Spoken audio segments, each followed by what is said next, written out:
Hello, we have got Batman, Legends of a Batman 68, the final part of the Joker story, going sane. Batman v Joker by Jim DeMatteis and Joe Staton.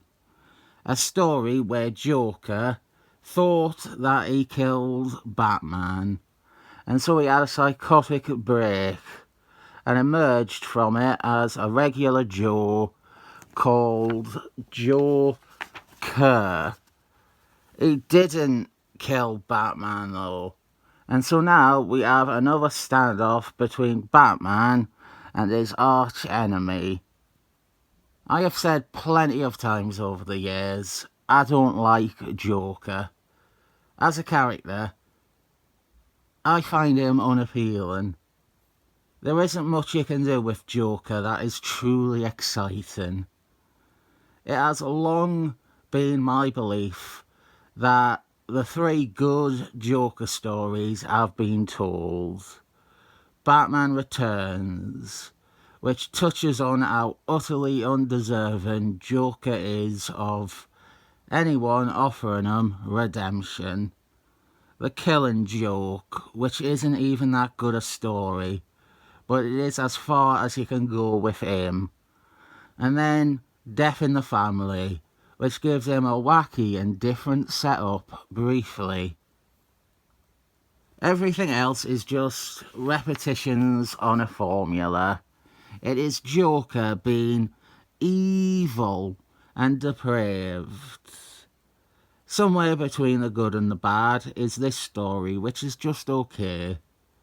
Helping matters is Jim DeMatteis approaches Joker and his second life with sincerity. He wants to explore if Joker can truly be anything else. The problem he encounters from a reader is that we automatically don't believe he can. And in the end, Jim DeMatteis doesn't believe he can either. Joe sees a newspaper article about Batman and starts to unravel. He becomes manic. And part of why it works is that we aren't much caring for Joker or Joe. We are more concerned for the woman that has become intertwined in this little psychodrama. Rebecca. She has fallen for Joe, unaware of any other baggage or past. And we keep cutting back and forth between the present and the events leading up to Joker's re-emergence. We never know the fate of Rebecca until the end of the issue. That is the hook, I suppose. What I don't like about the Joker most of all is what he's been for the last few decades. There's so many things that I can bring up, but he's just an edgelord villain now. He does sick and twisted things. And every writer wants to top The Last Time or top The Killing Joke. And so it's an unending game of one-upmanship between writers where Joker as a character only gets progressively nastier and nastier. That's not to say that he was ever comparatively innocent. It's just that shit like stabbing 30 babies or cutting his face off is grim rubbish. It has the knock-on effect of making harder stories where Joker is a goofball or he has silly gadgets look more stupid. Like in this, he has this oddball Joker boat which has his face on the front of it. Like Thomas the Tank Engine.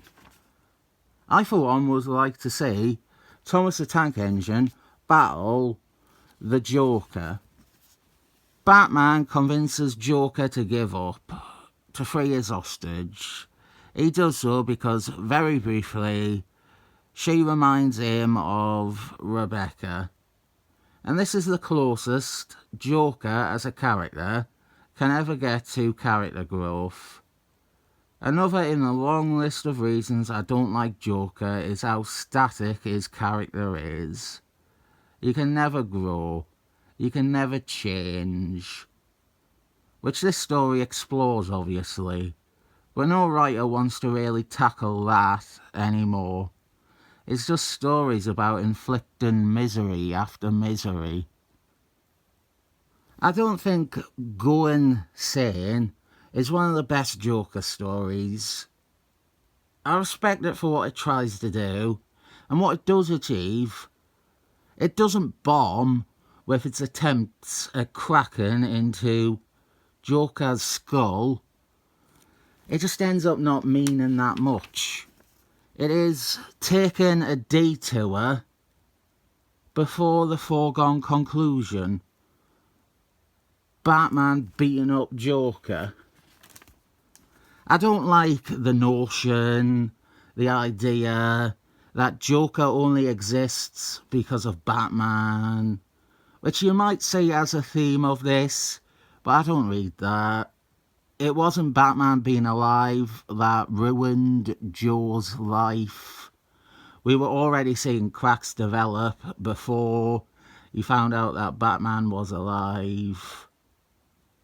I also hate the idea that these two are eternal dancing partners, that they are destined to be enemies, or that they are codependent.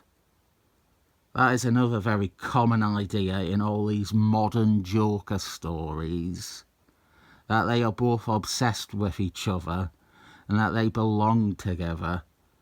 Fuck that as well. I feel I am justified very well in my dislike of the Joker character.